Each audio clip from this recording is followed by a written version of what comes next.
E olha, gente, o Tribunal de Justiça do Distrito Federal e também dos territórios, manteve por unanimidade uma decisão que condenou o Distrito Federal ao pagamento de indenização a uma criança por erro médico durante o parto.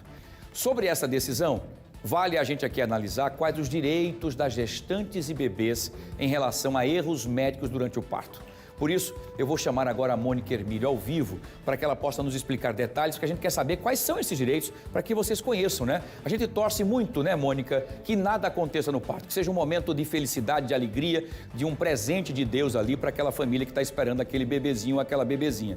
Mas se caso acontecer erros médicos, que você entenda os seus direitos até onde você pode chegar. Boa tarde. É isso mesmo, boa tarde, Wilson. E erros médicos, assim, nesse caso de gestantes, é muito abrangente, É um momento tão importante que a mulher se prepara tanto, espera tanto, Muitas vezes, uma vida inteira para ser mãe, para aquele momento ser perfeito, e acontece tudo que aconteceu. Mas a violência obstétrica, os erros médicos são muito abrangentes quando se fala de gestantes de bebês. Para explicar sobre isso, porque o assunto é vasto e longo, eu converso agora com Juliano Pessoa, ele que é advogado especialista em direito médico.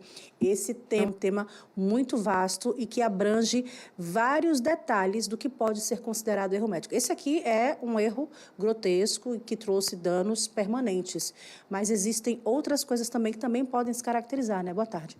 Boa tarde, Mônica. Boa tarde, Wilson, quem nos assiste. De fato, Mônica, é um assunto muito delicado, para a gente abordar na maioria das vezes, mas é importante que a gente traga esse assunto para a população em geral, para que as pessoas tenham ciência e para que os profissionais, no outro lado, também tenham noção da responsabilidade que todos eles têm. A gente fala muitas vezes na figura do profissional médico, que é o grande gestor, vamos dizer assim, o grande capitão de toda aquela equipe, mas todo e qualquer profissional dentro de uma instituição hospitalar que empreenda qualquer medida que cause um dano, um prejuízo a qualquer paciente, especialmente se for uma paciente gestante, isso será caracterizado como erro da instituição, como uma falha na prestação de serviço da instituição e poderá ser caracterizado como um erro médico. No caso da gestante, se utiliza muito o termo, inclusive, violência obstétrica, Então, qualquer pessoa, como eu falei, desde o segurança até o profissional médico que irá conduzir o parto da gestante, se ele tiver algum tipo de conduta nesse sentido, isso é caracterizado como violência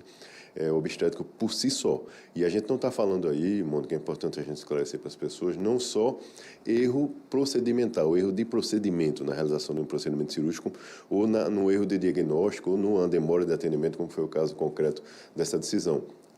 Qualquer tipo de conduta no sentido de trazer uma agressão, mesmo que apenas verbal. Por exemplo, a gente tem relatos aí de pesquisas que foram feitas pela Fiocruz, por exemplo, aqui no nosso país.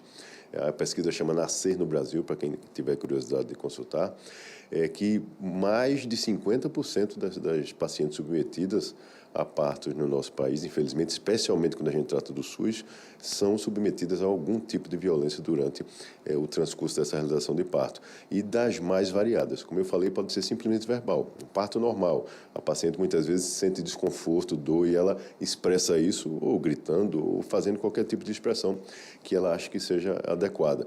E muitas vezes o profissional repreendê-la, por exemplo, dizer que ela não grite, que ela fique calada, isso é uma agressão, A pessoa está ali, como você bem destacou, em um momento extremamente vulnerável, É um momento que é para ser extremamente feliz, e marcante do ponto de vista positivo, como isso destacou na abertura, mas nem sempre é assim que acontece, e o Poder Judiciário vem monitorando isso e, na prática, muitas vezes compelindo essas instituições a repararem todo o prejuízo que é causado a essas pacientes. No caso dessa gestante, desse bebê do Distrito Federal, essa decisão, a aplicação dela foi a correta, foi na medida certa? Veja, a gente não tem como fazer essa aferição de forma precisa, por não conhecer os detalhes do processo em si.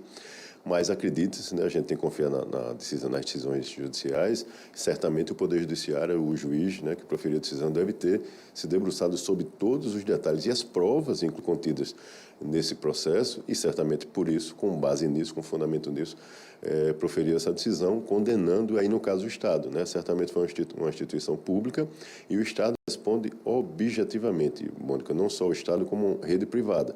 Se algo acontece dentro de uma instituição hospitalar, no período que aquele paciente está internado, qualquer dano, qualquer prejuízo que for causado a ele por qualquer profissional que seja, como nós destacamos, é obrigação da instituição reparar isso em face daquele paciente que foi ocasionado o dano, porque a instituição responde, nesse caso, objetivamente. Quando a gente trata do erro médico em si, e aí trazendo de volta para a figura do profissional médico, por que é tão delicado? Porque o médico não responde objetivamente por qualquer dano. Tem que se comprovar a culpa do profissional, ou seja, é o que nós chamamos juridicamente de comprovar que ele agiu com negligência, com imprudência, com imperícia.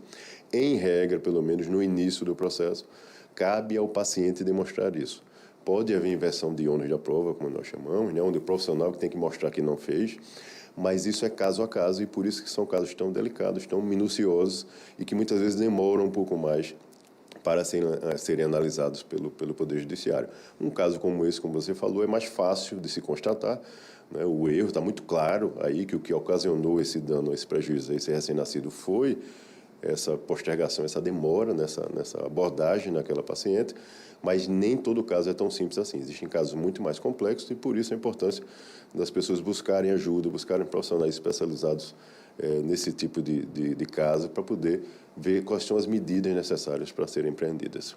Muito obrigada pelas informações. Eu conversei com um advogado especialista em direito médico, Juliano Pessoa, que acho que a gente conseguiu esclarecer um pouco, né, dos direitos e tudo que envolve a famosa violência obstétrica, né? Não é só esses casos, como esse caso do Distrito Federal, em que a mãe e o bebê tiveram sequelas, principalmente o bebê, mas todo e qualquer ato, né, que deixe a gestante, que deixe a grávida desconfortável. Então, assim, é muito importante, se sentiu desconfortável por alguma coisa, algum erro médico aconteceu, procura um advogado especializado, procura os meios legais para que você possa resolver, porque as grávidas, os bebês, né, as gestantes, elas têm direitos, sim.